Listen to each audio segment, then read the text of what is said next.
friends. Welcome back to Center School Bedtime Read-Alouds. I'm Mrs. Bombardier, along with Addison and Tessa.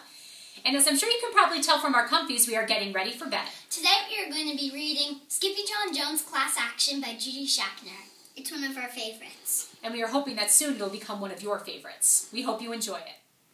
Skippyjon Jones' Class Action by Judy Schachner. Skippyjon Jones was just dying to go to school. And nobody, not even his mama, was going to stop him. But she did, by the scruff of his neck. "School is for the dogs," stated Mama Junebug Jones emphatically. "They're unruly and drooly," she added dramatically. "Just listen to that barking. Those hounds sound ferocious. Plus, a bus full of dog breath would smell so atrocious. Good golly, Pop Lolly, it's such a no-brainer. If there's a good dog, it's because of its trainer." His mama gently nudged her nugget into his room. Then she added, "You're Skippyjon Jones, a smart Siamese cat. Take a look in the mirror if you don't believe that." "He looks in the mirror every day," said his sisters Jezebel, Jillyboo, and Jujubee. "But all he sees are chihuahuas." "Arf, arf," barked Jujubee. After his family left him to think, the Chihuahua did exactly what his mama suggested. But not before he bounced around his room with some books. "Oh, I'm Skippyjon Jones, and I don't get the fuss." "It's not like a pigeon is driving the bus." Then he climbed up his sister's kitty condo ladder for a peekaboo in the mirror. "Holy Julios," squealed the kitty boy. "How many chihuahuas am I?" he wondered out loud.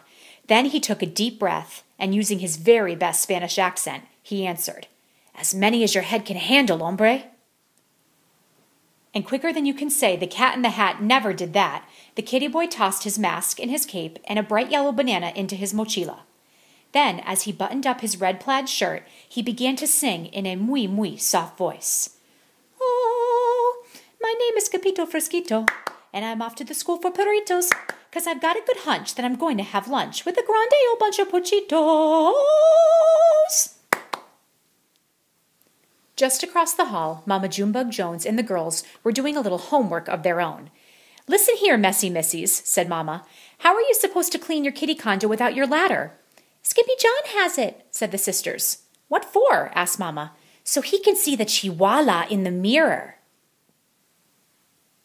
The chihuahua, however, was already in his closet, boarding a bus for school. But the kitty boy wasn't the only chihuahua on board. His old amigos, los chimichangos, were going to school too. "Thank dog you made it, dude!" exclaimed Don Diego, the biggest of the small ones. "Si, Scapito," panted Paquito Tito, the smallest of the small ones. "We need your help con el bolito." "Without a doubtito," declared El Scapito. "But why do you need my help with the bully?" "Because he is a perro mezquino," declared Don Diego, "who berenas around the escuela in a tazalita." "He spins around the school in a tiny teacup?" exclaimed the kitty boy in shock. "Si, dude," added Don Diego. "He growls and howls and wears a suerte de lana también." "Not the wool sweater," said Scapito. "Uh-huh," agreed Poquito Tito, trembling. "He is a woolly bully."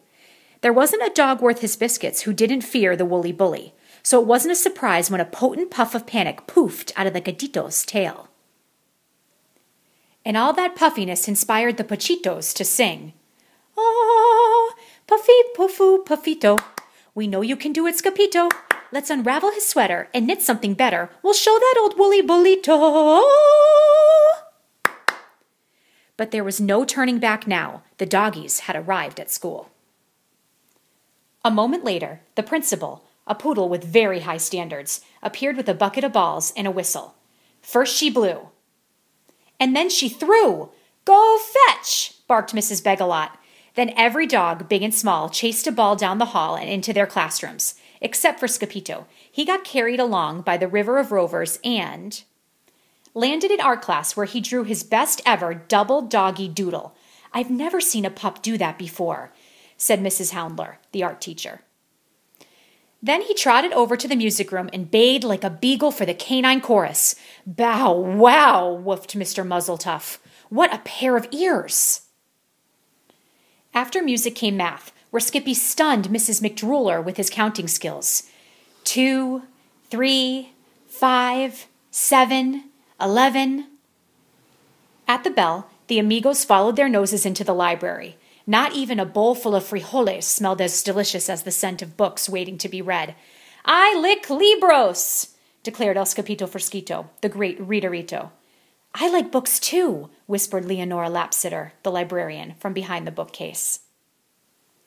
The kitty boy was the last to leave the library, so he had to race right over to French class with Monsieur Fouset. Can you say cheese? Asked the teacher. Oui, oui, said the poodles. Fromage! Si, said Scapito. Queso! Queso cabeza! Shouted the chimichangos from the rear of the room. I'm not a cheesehead, chimichangos, chuckled the gatito. I'm a chihuahua. The poodles were tickled pink to have Los Pachitos in class with them, and Los Pachitos wanted to share what they had learned with their amigo. So the puppies sang. Oh, comme si, comme ça, comme cito. We have something to tell you, Scapito.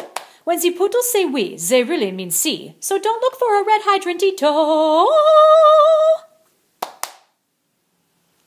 After French, Los Muchachos took a pass on obedience class, deciding instead to nap inside the warm case with the golden trofeos. I'm not good at following the rules, confessed the kitty boy. What dog is, dude? Quipped Don Diego.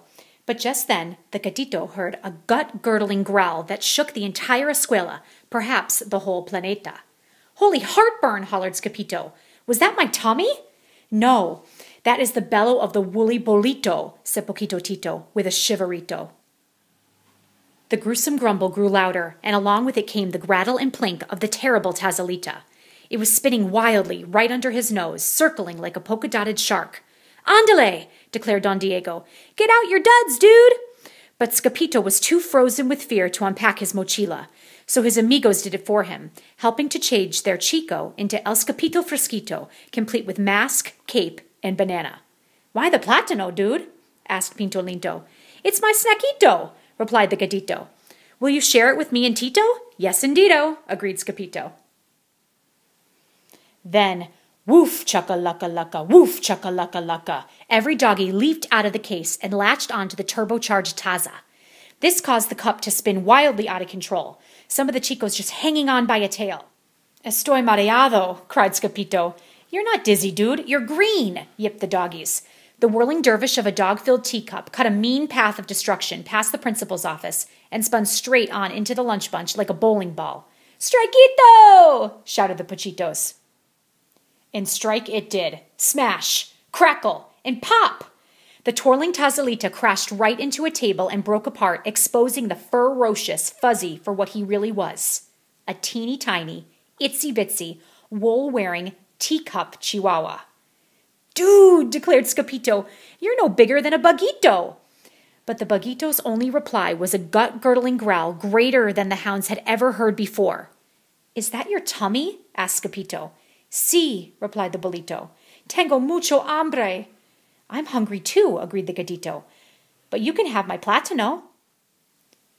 This act of kindness made the chimichangos pull out their jump rope right in the middle of the mess. Peanut butter and belly buttons, chunky cherry pits. The woolly bully's taza has broken into bits. Wiggle waggle, jelly on the toast. He's not a woolly bully, he's just hungrier than most. Just then, Mrs. Begalat stomped into the lunchroom. I smell a cat, she bellowed. That cat better scat. Then came out the whistle. First she blew, and then she threw a bright yellow ball down the hall, which every dog, big and small, began to chase. Except for Scapito. He wasn't chasing the ball. He was running for his life. First Skippy tripped. Then he slipped on the banana peel and slid straight out of his closet and back into the arms of his mama Junebug Jones. What in the woolly white willies have you been up to, Mr. Whistle Whiskers? Asked Mama. He broke my teacup, whined Jilly Boo. And he ate my banana, complained Jezebel.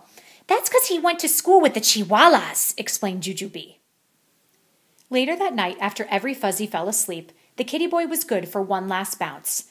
Oh, I'm Skippyjon Jones, and I couldn't say it better. A dog is not a bully just because he wears a sweater. Then he bounced over to his mama and gave her a beso, a kiss she felt straight through the layers of her quilt. Good night, little dipper, said the very sleepy mama. Good night, mama, said the very sleepy kitten. Thank you so much for joining us tonight as we read aloud one of our favorite books, Skippyjon Jones' Class Action by Judy Schachner. Just a reminder that you can check out this book as well as all of our other bedtime read-alouds in our library. And another cool thing about this book is that this book is part of a series. So if you want to learn more or read more about the adventures of Scapito Fresquito, please check out the other books by Judy Schachner in the Skippyjon Jones series. Sweet dreams, my friends. I'll see you tomorrow.